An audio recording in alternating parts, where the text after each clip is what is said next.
Halo, ya Mas Reza, gimana kabarnya? Oh, oke, baik dokter. Dokter sehat kah? Ya, sehat, Alhamdulillah. Oke, dok. Kali ini kan kita mau ngobrolin soal gagal jantung juga. Tapi sebelumnya boleh dong kenalan dulu dokter ini siapa dan dokter itu sebagai spesialis apa?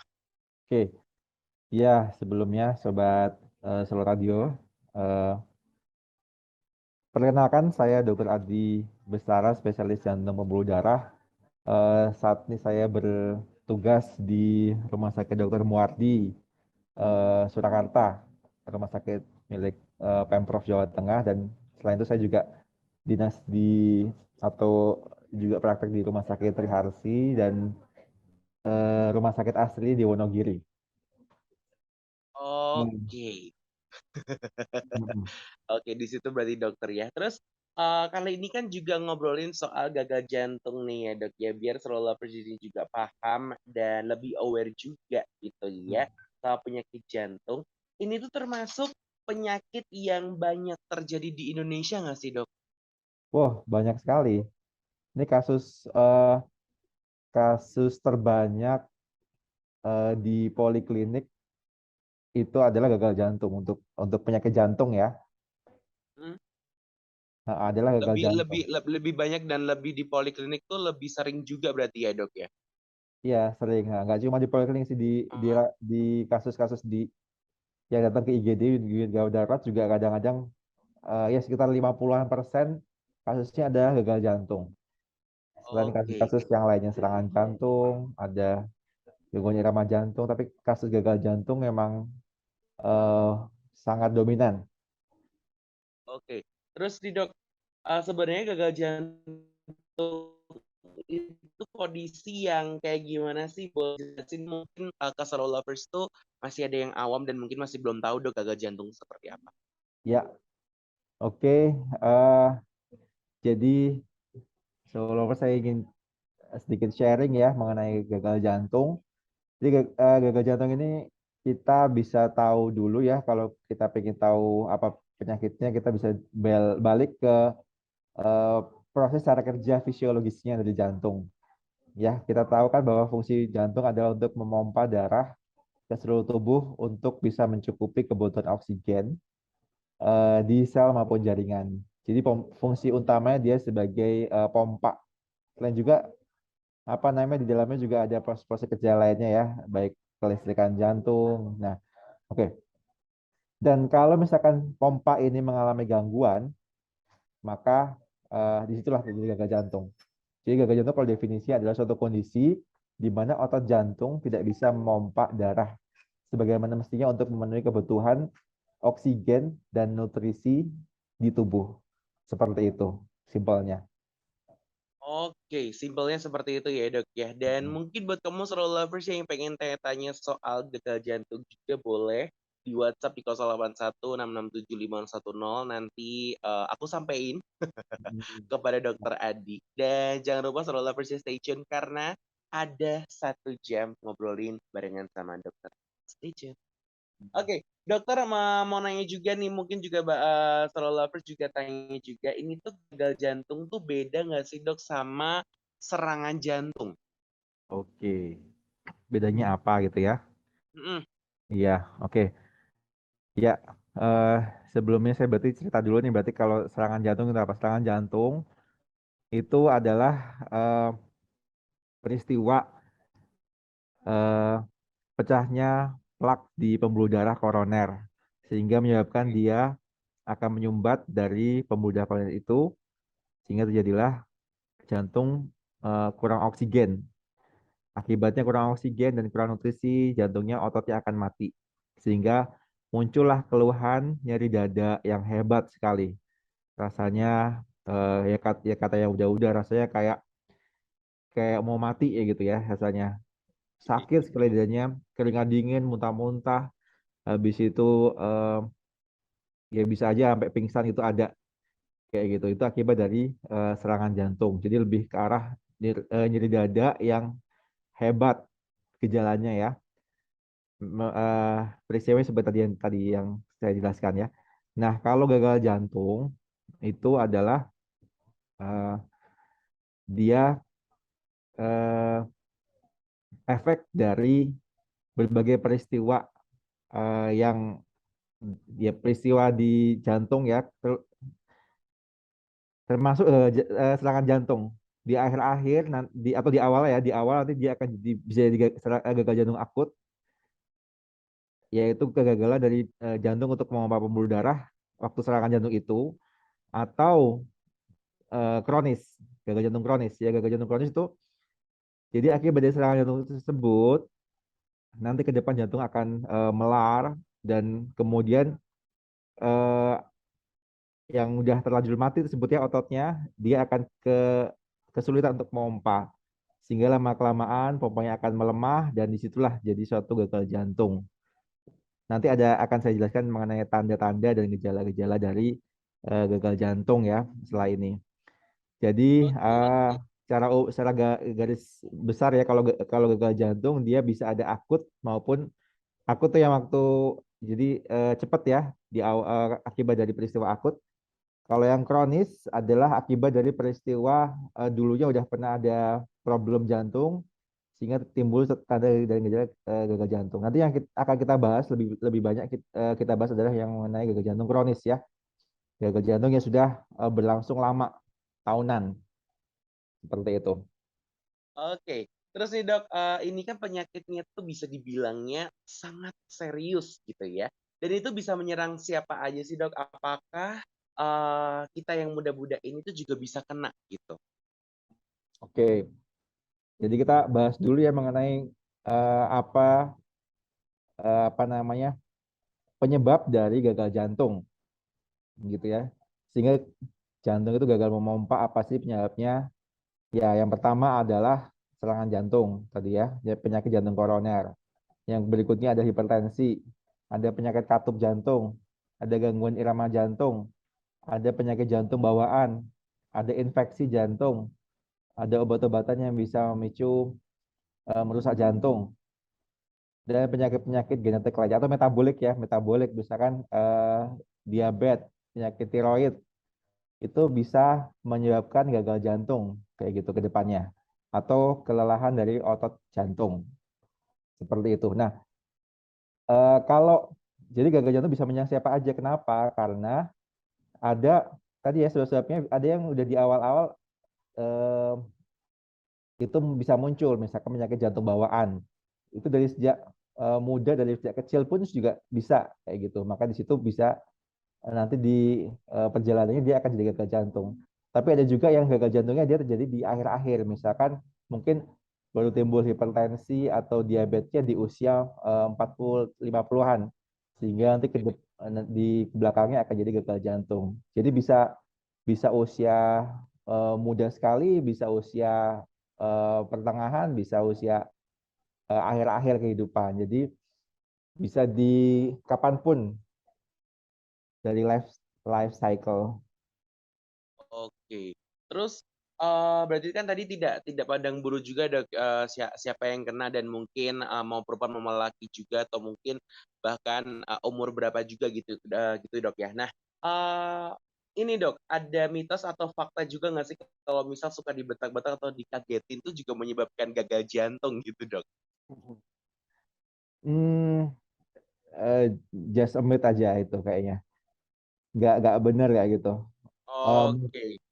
Mungkin kalau jadi kaget, terus habis itu jadi deg-degan, irama jantungnya berdebar kumat, yang tadinya yang punya basicnya ada gangguan irama jantung, ya, atau bisa jadi dia karena saking kagetnya jadi serangan jantung, ya bisa aja kayak gitu. Tapi kalau saya lebih jelasnya, kalau misalkan gagal jantung dia lebih ke arah proses yang kronis ya gitu. Jadi perjalanan dia awalnya mungkin di awal udah ada sakit jantung, kemudian nanti di akhirnya dia akan jadi gagal jantung, seperti itu. Oh, oke, itu penjelasannya secara lovers ya. Jadi itu mitos kalau kamu mungkin masih kayak dikagetin itu agak-agak jantung atau enggak. Dan tenang aja, Kau bisa juga tanya Solo Lovers ya di WhatsApp di 0816675010 barengan sama Dokter Adi dan Raisa. So, stay tune.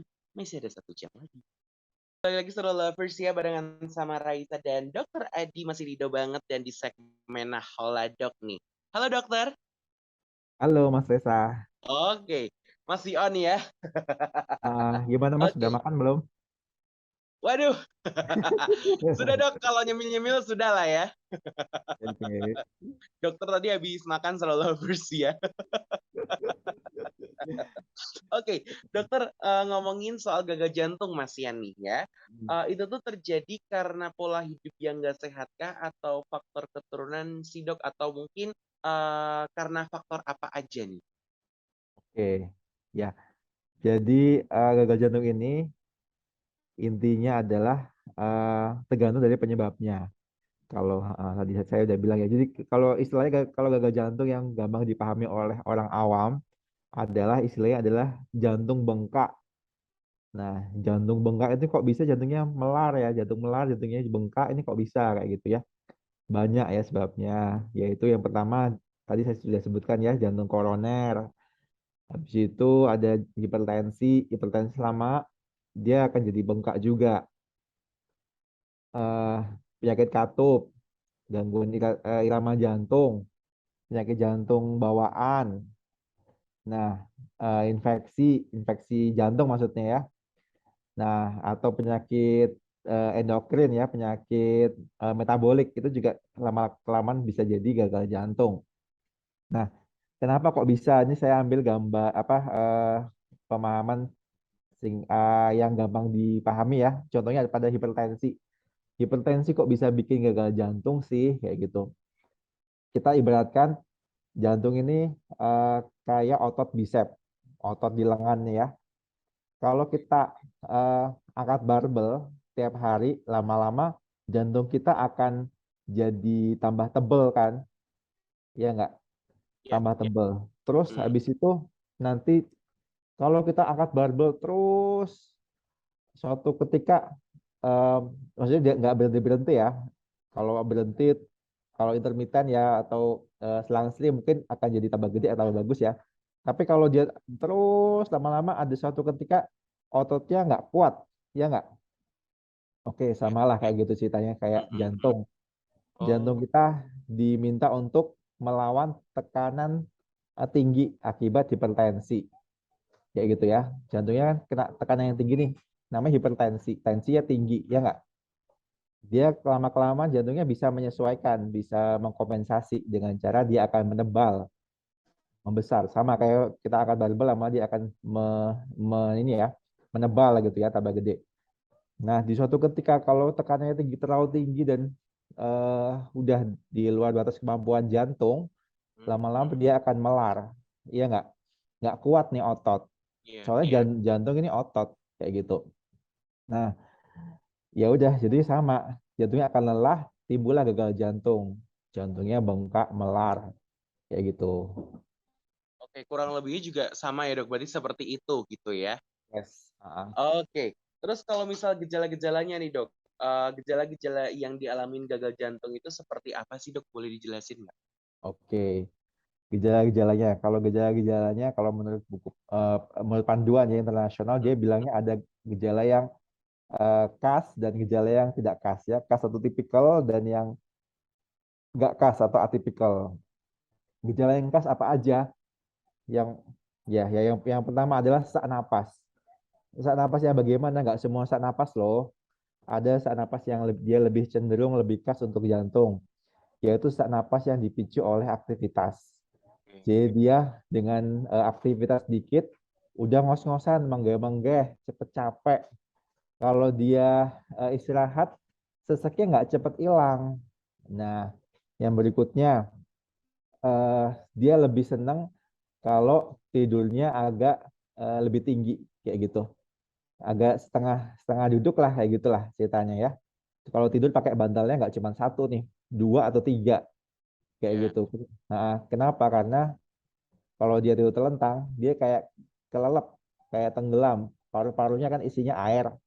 Kalau dia tiduran nanti kerendam semua. Kalau dia agak setengah duduk, cairannya agak turun tuh ke bawah karena gravitasi, ya nggak? Iya. Nah, makanya dia ada gejala gitu. Jadi seseknya dia biasanya membaik dengan tidur yang agak tinggi, kayak gitu ya. Biasanya baterainya nggak cuma satu. Yang berikutnya adalah dia pernah nih ada episode yaitu seseknya bikin dia bangun di tengah malam. Kayak orang kayak kehabisan napas kayak gitu ya. Iya, iya. Nah, kayak tenggelam habis itu dia wah gelagapan kayak gitu. Nah, itu bisa aja ada peristiwa kayak gitu. Yang berikutnya bisa aja ada gejala-gejala kaki bengkak. Nah, kenapa sih kok kaki? Ya biasanya soalnya kaki yang letaknya paling bawah. Gravitasi dia kan ke bawah. Jadi kalau bengkak biasanya bengkak kakinya duluan. Kakinya bengkak, nanti juga bisa bikin lama-lama perutnya bengkak, gede buncit kayak gitu. Yang isinya air loh ya, bukan lemak. Kayak gitu. Itu tanda-tanda yang khas. Kalau yang nggak khas ada sih, misalkan rasa perutnya nggak nyaman, hilang nafsu makan, sering batuk-batuk kalau malam, habis itu ada deg-degan, pusing. Nah, itu gejala-gejala yang nggak khas. Tapi kalau yang khas, tadi itu ya, kalau ada gejala-gejala kayak tadi, yang gejala yang khas, Anda bisa konsultasi ke dokter jantung untuk konfirmasi lebih lanjut, apa kira-kira yang jadi penyebabnya. Kalau udah kayak gini, jangan dibiarin ya. Dan juga eh, sesak itu juga macam-macam, nggak mesti melulu karena jantung ya, bisa jadi karena penyakit paru, penyakit eh, Iya. lainnya ya. Oke. Gitu. Oke, berarti itu gejala-gejala dan faktornya selalu lovers ya. Dan habis ini Raisa bakalan ngobrolin barengan sama Dokter Adi mungkin dengan pencegahan dan supaya terhindar dengan gejala gagal jantung ini seperti apa. So, stay tune ya. That's right, selalu lovers ya. Ada satu lagu Madam Malam Biru dari Sadi Sandoro, spesial aku puterin buat kamu yang masih stay tune ya. Barengan sama Dokter Adi dan Raisa di Indo banget nih. Alright, masih ngomongin soal gagal jantung nih ya dok ya. Oke. Oke. Nah, Hmm. buat pencegahannya nih dok, buat pencegahan gagal jantung sendiri kan udah dijelasin tadi ya, dan mungkin lebih dijelasin lagi dok pencegahan gagal jantung sendiri ini. Nah, itu seperti apa sih dok? Apakah mungkin masih bisa teratasi kalau misal masih ada gejalanya itu satu atau dua gitu dok? Oke. Eh, pencegahan pencegahannya berarti kalau pencegahan itu belum terjadi Ya, gitu ya. Oke, kalau untuk mencegah jangan sampai kita terjadi gagal jantung atau kalau udah ada faktor risikonya jangan sampai kita nanti cepat jadi gagal jantung gitu ya. Eh, yang pertama, kalau misalnya kita punya ada hipertensi, maka Anda harus kontrol tensi Anda. Eh, Minum obat yang teratur, habis itu nanti aktivitas fisik rutin ya, 5 sampai 7 kali seminggu, durasinya sekitar 20 sampai 30 menit. Kemudian aktivitasnya tipenya adalah aerobik, contohnya jalan, sepeda, senam, renang atau nah itu aktivitas fisik. Kemudian yang berikutnya adalah manajemen stres ya. Jangan ya stres soalnya bisa juga dia bikin jadi gagal jantung. Yang berikutnya adalah batasi asupan garam kalau misalnya ada hipertensi, minyak-minyakan, goreng-gorengan, lemak-lemak itu mungkin bisa dikurangin. Kemudian Anda bisa cek juga ya profil lipid atau ya Anda check up lah, medical check up kalau misalnya itu bisa medical check up berkala ya, apalagi yang udah usia 40 tahun ke atas. Sebaiknya medical check up berkala untuk profil lipid, kemudian gula darah, kolesterol, kemudian ginjal. Nah, itu perlu dicek ya. Yang muda pun sebetulnya juga nggak masalah, lebih dini lebih lebih cepat ketahuan lebih bagus. Kemudian no alkohol. Habis itu kalau yang obes mungkin bisa atur berat badan, program untuk diet. Terus yang nggak kalah penting adalah bagi yang rokok, stop rokoknya. Nah, itu hal-hal pencegahan utama untuk jangan sampai kita gagal jantung. Kalau yang udah ada mengarah ke sana, misalkan udah punya darah tinggi atau ada diabetes atau udah pernah serangan jantung, nah maka jangan lupa kontrol yang rajin ya ke dokter. Kan sekarang udah ditanggung sama BPJS. Iya. Jadi tinggal mau apa enggaknya aja kontrolnya. Kalau zaman dulu mungkin mikirnya dua kali ya, mikir eh, enggak mikirnya rutin ya harus harus bolak-balik. Yang kedua mikir biaya. Kalau sekarang udah nggak mikir lagi masalah biaya, mau berapapun, insya Allah ditanggung sama BPJS. Tinggal kita mau apa enggaknya untuk rutin kontrol gitu aja. Oke. Terus ini dok, kita yang masih muda-muda gini tuh perlu gak sih dok cek-cek jantung atau biar tahu sebenarnya jantung kita ini tuh sehat apa enggak? Nah itu tuh perlu gak sih dok untuk maksudnya menangani sejak dini gitu, maksudnya? Oke, ya kalau tadi ya, eh, ini berarti untuk pencegahan juga ya. Hmm. Bagi yang punya faktor risiko tadi tuh ya misalkan yang ada diabetes, kemudian hipertensi, mungkin yang obes, kemudian eh, yang apa namanya ada tanda-tanda gejala, sebaiknya ya bisa deh Anda cek check up kayak gitulah ya.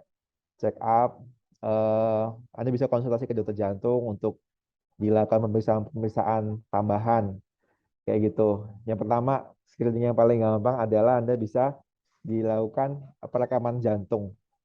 Rekam jantung itu mudah sekali untuk bisa menentukan kira-kira ini ada problem nggak di jantungnya kayak gitu.